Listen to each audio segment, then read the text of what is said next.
When I first decided to leave the group practice that I was working for and open my own therapy private practice, I was making around $140,000 a year working for the group. I was doing two things for them. I was their marketing director from 9 a.m. to 2 p.m. every day. And from 3 p.m. till about 8 p.m. every night, I was seeing clients. I see teenagers, so a lot of them were coming in the evenings. I was making really good money. I really loved the team that I was working with. And in general, I didn't have like an on paper reason that I needed to leave. But today's video is a cozy chat where I need to really break down what was actually happening under the surface and what mindset shifts I needed to make in order to make the transition from working in a group practice to opening my own private practice. So on the surface, it looked like I was doing pretty well, right? I was making really good money. Around the time that I decided to leave my group practice, I had just bought my own condo. It was only 500 and something square feet. It was really small, but it was my own and I was so proud of it. I had a mortgage that at the time I thought was like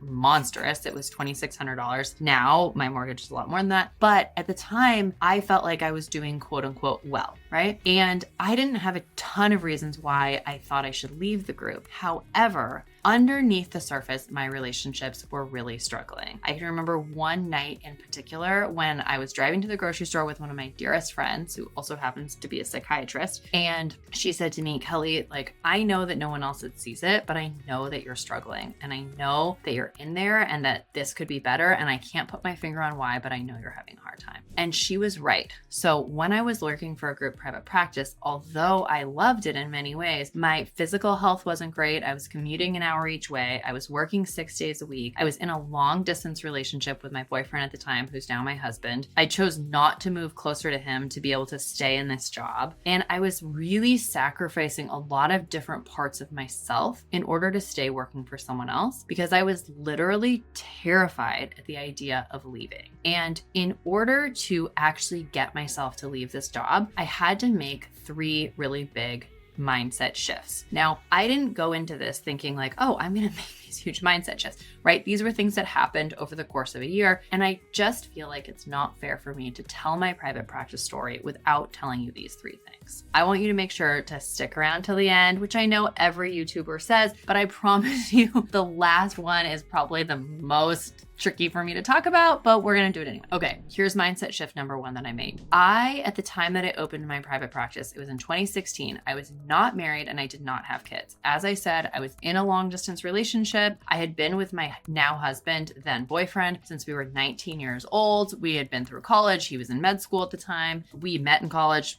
We were in it to win it. All right. But I needed to make the shift in my mind that I was going to take my young professional life and eventually shift that into being married and having kids. For me, this related to private practice because at the time when I was working for a group practice, I was doing their marketing. I was also seeing clients. Like it was this big thing. And I had this kind of like young professional girl boss identity where I felt like it was okay for me to work 6 days a week. And I wasn't really in the mindset that I wanted that to end at any time. Now, at the time, I was about 28 years old. If you were to ask me, Kelly, what do you want to be doing in 5 years? I would have told you, I want to be a mom. I want to be a working mom. I don't want to work all the time. I want to be home with my kids when they're home from school. And I want to live closer to my family. And at the time, I was living in Los Angeles and I wanted to live in Santa Barbara, which is about 90 miles north. Now, if you were to ask me at the time, what are you doing to get to that 5-year goal? I would have told you like nothing.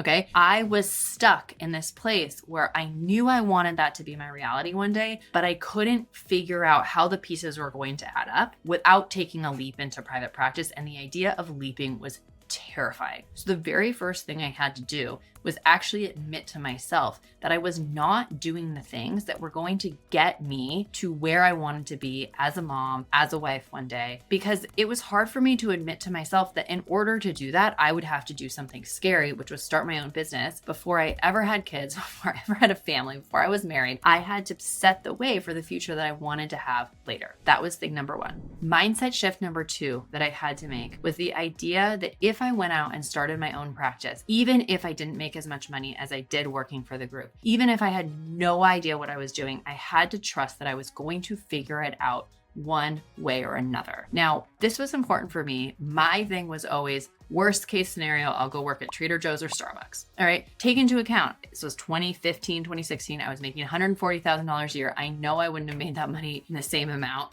working at Trader Joe's or Starbucks, but I had in my mind this belief that I had to go into private practice knowing that I wasn't going to go back to working in my group practice job. Now, not everyone's like that. Sometimes people will say, I could always go back to this other job, and I probably could have, but I had to be able to tell myself, I will do whatever it takes to make it work. And that was the second shift in my mind where I literally wrote down on a piece of paper, I will do whatever it takes to make it work. I told myself, how hard could it be? There are thousands of other therapists, probably hundreds of thousands of other therapists who have done this before me. I am going to do whatever it takes to make it work, even if it means going to work at Trader Joe's, going to work at Starbucks, starting a side hustle. I used to take wedding photos, even if it means going back and taking wedding photos again. Whatever it is, that was what I told myself I would do. The very last mindset shift that I had to make was the biggest, and there isn't one beautiful YouTube-worthy catchphrase for this. All right. My life came to a screeching halt in 2016. All of a sudden, my perfectionism, my codependency, a lot of my own childhood trauma started to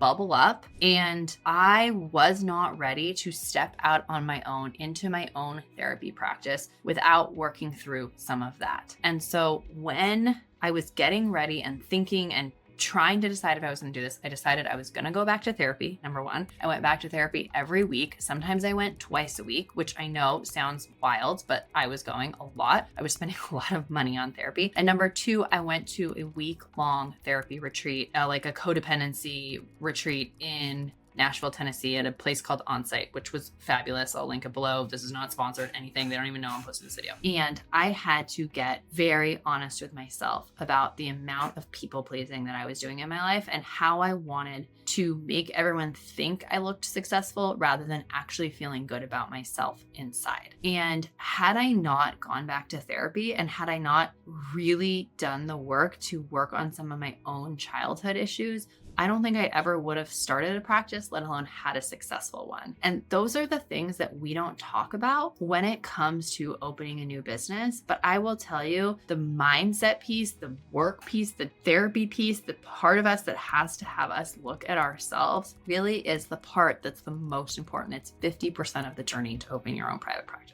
So I hope this video helped. My channel is still really small here on YouTube. I love listening to every single one of your comments. I go in and I read and respond to them. Tell me below if this is the type of video you like, and I'll see you next time.